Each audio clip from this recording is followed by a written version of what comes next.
the Sea Witch. In the deepest, darkest trenches of the ocean where sunlight never penetrated and the water pressed down with crushing force that would kill any surface-dwelling creature, there lived a sea witch named Morgana who was both feared and desperately needed by the merfolk who inhabited the shallower, brighter waters above. Morgana's home was a cave carved into an underwater mountain, decorated with the bones of ancient sea creatures, glowing crystals that pulsed with eerie blue-green light, and shelves upon shelves of strange ingredients, dried seaweed that whispered secrets, scales from fish that no longer existed, pearls that contained captured moonlight, and vials of liquids that changed color depending on who looked at them. The cave's entrance was guarded by two massive eels with eyes that glowed like embers and teeth as long as daggers, creatures that would attack anyone who approached without Morgana's permission, ensuring that the witch maintained her isolation and her fearsome reputation. Morgana herself was a sight that inspired both awe and terror. She had once been a mermaid like any other, beautiful, young, beloved by her family and friends, but that had been decades ago before tragedy and betrayal and devastating loss had transformed her into something else entirely. Now her lower body was not a shimmering tail but 8 powerful tentacles like those of an octopus, dark purple and covered with scars from battles and experiments gone wrong. Her skin had taken on a grayish-blue pallor from living so long in the sunless depths. Her eyes had become large and adapted to darkness with pupils that could expand to capture every photon of light, and her hair floated around her head like a dark cloud, filled with small bioluminescent creatures that created an eerie crown of living light. She wore jewelry made from the treasures of shipwrecks, tarnished silver chains, blackened gold rings, and gems that had lost their brilliance from decades underwater but still held value and power. The merfolk who lived in the sunlit waters above both needed and despised Morgana in equal measure. They needed her because she possessed knowledge and power that no one else in the ocean could match. She could brew potions that cured incurable diseases, could cast spells that granted temporary abilities like breathing air or walking on land, could see into the future and past, could break curses and sometimes, for the right price, cast them. When merfolk faced problems that conventional means couldn't solve, terminal illness, impossible love, dangerous enemies, desperate circumstances, they would make the terrifying journey down to Morgana's cave, swallowing their fear and pride to ask for her help. But they also despised her because her help always came at a price, and that price was often steep and painful, requiring sacrifices that left permanent marks on those who sought her aid. What most merfolk didn't know, what Morgana had never told anyone and what she guarded as her most painful secret, was that her transformation from beautiful young mermaid to feared sea witch hadn't been a choice she made willingly or a path she'd pursued out of ambition or evil intent. Morgana had once been engaged to marry the handsomest merman in the kingdom, a prince named Dorian whom she loved with her entire heart and soul. But Dorian had been vain and shallow beneath his beautiful exterior, caring more about appearance and status than genuine love or loyalty. When he met a visiting mermaid princess from a wealthier, more powerful kingdom, a princess with a more impressive tale, a more melodious voice and a larger dowry, he had broken his engagement to Morgana without warning or explanation, leaving her heartbroken and humiliated before the entire court. The pain of Dorian's betrayal had been so intense, so all-consuming, that Morgana had made a desperate choice in her anguish and rage. She had sought out an ancient, dangerous form of magic, dark magic that promised power and knowledge and the ability to never be hurt or betrayed again, but at a terrible cost. The transformation spell had required her to sacrifice her beautiful tail, her place in mermaid society, her family's love, and even her ability to shed tears, replacing all of it with magical power, forbidden knowledge, and an isolation so complete that no one could ever get close enough to hurt her again. She had thought at the time that power would heal her broken heart, that knowledge would fill the emptiness Dorian's betrayal had created, that being feared would be better than being vulnerable to love's devastation. But decades later, living alone in her dark cave with only her eels for company, Morgana had come to understand the terrible truth. The transformation hadn't healed her broken heart, it had frozen it. The power she'd gained couldn't fill the emptiness, it only made the void more apparent. Being feared wasn't better than being loved, it was infinitely lonelier. She had traded temporary pain for permanent isolation, had chosen power over connection, had become the very thing she'd hoped to protect herself from becoming. Someone cold, alone, and fundamentally disconnected from the warmth and joy that make life worth living. One day, A young mermaid named Coralia came to Morgana's cave, making the dangerous journey down through the dark water with determination written on her young, beautiful face.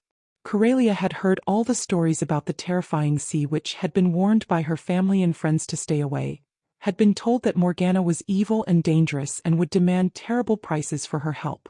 But Coralia was desperate, facing a problem that seemed insurmountable, and she had nowhere else to turn. She swam past the guardian eels, who let her pass at Morgana's mental command, entered the eerie cave with its glowing crystals and whispering dried seaweed, and found herself face to face with the legendary sea witch herself. "Please," Coralia said, her voice trembling but determined, her hands clasped together in supplication, "I need your help.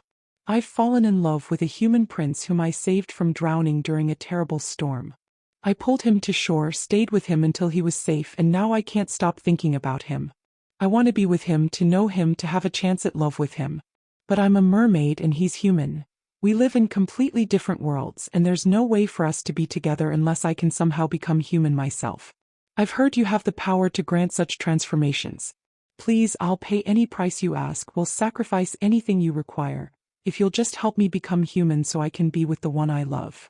Morgana looked at this young, desperate, love-struck mermaid and saw herself decades earlier, willing to sacrifice anything for love, convinced that transformation would solve her problems, naive about the true costs and consequences of such dramatic changes. Everything in Morgana's experience screamed at her to refuse this request, to explain that transformation wouldn't bring happiness, that sacrificing your true nature for love was a terrible mistake, that the price was always higher than anticipated. But Morgana also saw something else in Coralia's eyes, something she herself had lost long ago. She saw hope, genuine love, courage to risk everything for a chance at happiness, willingness to be vulnerable despite knowing it might lead to pain. "Do you understand what you're asking?" Morgana said, her voice carrying decades of hard-won wisdom and bitter experience. "Becoming human means losing your tail, losing your ability to breathe underwater, losing your home and your family and everything familiar. It means giving up your voice. The price for this transformation is always the voice, because speech is how we express our true selves, and you must sacrifice your authentic expression to become something you're not. It means walking on legs that will feel like walking on knives, enduring constant pain with every step. It means you'll have 3 days to make this prince fall in love with you enough to marry you. If he does, the transformation becomes permanent and you can live as human. But if he doesn't, if he chooses someone else or simply doesn't love you in return, you'll die at sunrise on the 4th day, dissolving into sea foam with no soul, no afterlife, no second chance. Are you truly willing to pay such a price? Are you certain this love is worth such tremendous risk?" Coralia didn't hesitate, didn't pause to reconsider, didn't show even a flicker of doubt. "Yes," she said firmly, her eyes shining with absolute certainty and fearless love. "I'm willing to pay any price, accept any risk, endure any pain for a chance to be with him. I love him completely, and I would rather have 3 days of possibility with him than an entire lifetime of safety without him. Please grant me this transformation. I understand the price and I accept it willingly." Morgana felt something crack inside her frozen heart, a tiny fissure in the ice that had encased it for so many years. This young mermaid's courage, her willingness to risk everything for love despite knowing the potential for devastating loss, reminded Morgana of a truth she had spent decades trying to forget, that loving fully and risking deeply is what makes us truly alive, even when that love leads to pain and loss. Morgana had chosen to protect herself by never risking again, had traded vulnerability for invulnerability, had become powerful and safe and completely, utterly alone. But Coralia was choosing differently, choosing to remain vulnerable, to risk everything, to pursue love even knowing it might destroy her. "Very well," Morgana said quietly, beginning to gather the ingredients for the transformation potion. Moonlight pearls, crushed scales from the rare silver fish, water collected during a total eclipse, and a drop of her own blood to bind the magic. As she worked, she found herself talking to Coralia in a way she'd never talked to any client before, sharing wisdom that came from painful personal experience rather than just magical knowledge. "I'm giving you this potion, but I want you to understand something important. If your prince doesn't choose you, if this gamble doesn't work out the way you hope, it won't be because you weren't good enough or beautiful enough or worthy enough. It will simply mean that he wasn't capable of seeing and valuing what you offered, and that's his failure, not yours. Love requires two people who are willing to risk and trust and be vulnerable together. If he can't or won't do that, you haven't failed at love, he has.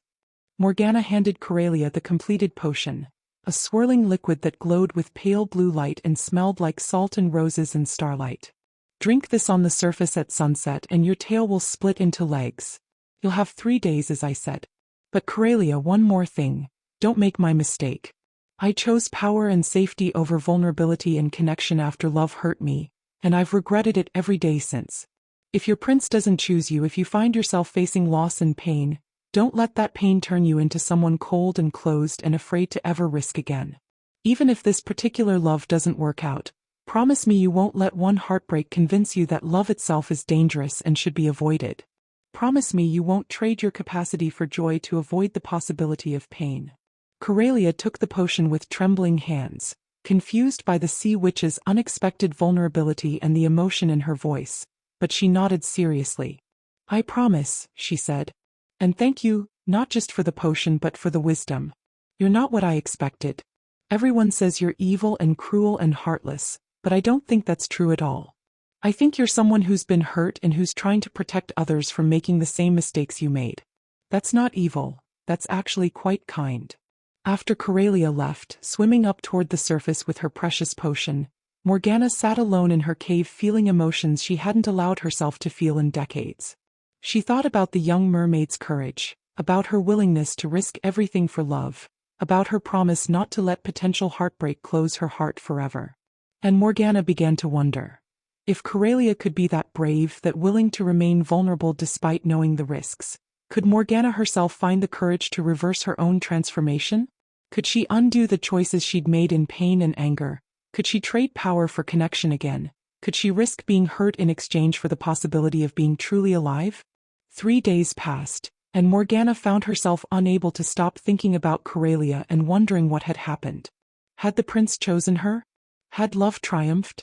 Or had the young mermaid dissolved into sea foam, her courage and hope and vulnerability ending in tragic loss? Morgana had to know, had to understand if the risk Corelia took had been worthwhile or had ended in the devastating outcome Morgana had always feared. She left her cave for the first time in years, swimming up through the dark water toward the surface, her 8 tentacles propelling her with powerful strokes, her eyes adjusting painfully to the increasing light as she rose. Near the surface she encountered a group of merfolk who scattered in fear when they saw her approaching. But Morgana called out to them, her voice carrying authority and urgency. Wait. Please, I need information. The young mermaid Corelia who came to me seeking transformation. What happened to her? Did she succeed? Is she still alive? The merfolk exchanged nervous glances, clearly uncomfortable speaking to the feared sea witch, but one elderly merman finally answered. The prince married someone else. A neighboring princess he believed had saved him from drowning, not knowing it was actually Corelia. On the morning of the 4th day, we expected Corelia to dissolve into foam as your spell dictated. But something unexpected happened. Her sisters had come to you the night before, offering their beautiful hair in exchange for a knife that would allow Corelia to kill the prince and return to the sea, breaking the spell. But Corelia refused to use the knife, refused to save herself by harming the prince she loved. She chose to accept her fate rather than betray her values. The merman paused and a gentle smile crossed his weathered face. But her selfless choice, her refusal to turn love into violence, her acceptance of loss without becoming bitter or cruel, these acts of grace generated such pure positive energy that the ocean itself took notice. Instead of dying, Corelia was transformed into a daughter of the air, a spirit who now works to earn a soul through acts of kindness and service. She didn't get the ending she hoped for, but she didn't die either, and she remained true to herself throughout her ordeal. She chose grace over revenge, acceptance over bitterness, hope over despair. Morgana felt tears well up in her eyes. Impossible tears because she had sacrificed her ability to cry decades ago, but there they were nonetheless, streaming down her face like the ocean itself was weeping through her. Corelia had faced exactly the devastating loss Morgana had always feared. Exactly the heartbreak that had driven Morgana to transform herself into an isolated, powerful, protected creature. But Corelia had responded so differently, with grace instead of rage, with hope instead of bitterness, with continued faith in love despite experiencing love's loss. And rather than being destroyed by that choice, rather than ending in tragedy, Corelia had been rewarded for maintaining her authentic self even through terrible pain. "She was braver than I ever was," Morgana whispered, her impossible tears flowing freely now, releasing decades of frozen grief and regret and carefully guarded pain. "She faced loss and remained herself. She experienced heartbreak and chose grace. She lost the love she risked everything for but didn't let that loss turn her cold or cruel or closed. She's everything I should have been and everything I can still become if I can find the courage to change."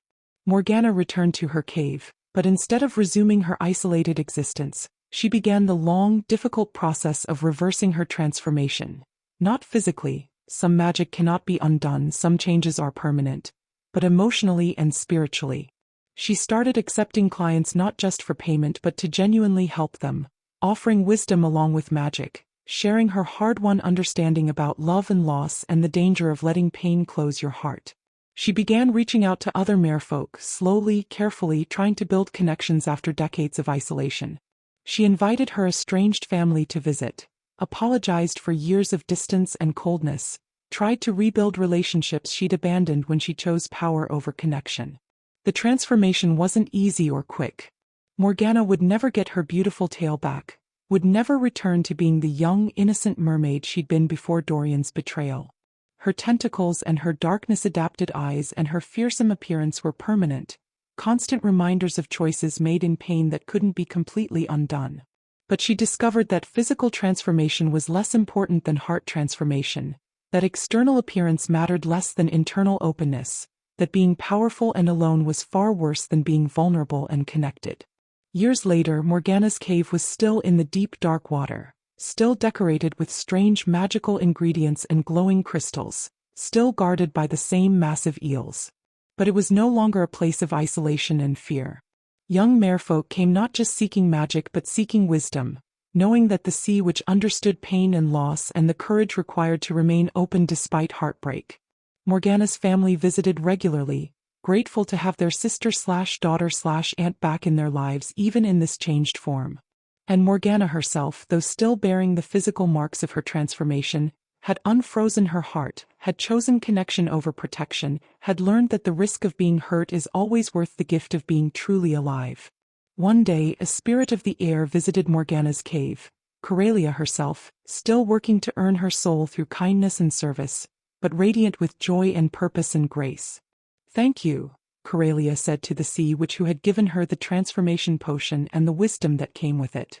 "Thank you for warning me not to let heartbreak close my heart, for teaching me that loss doesn't have to lead to bitterness.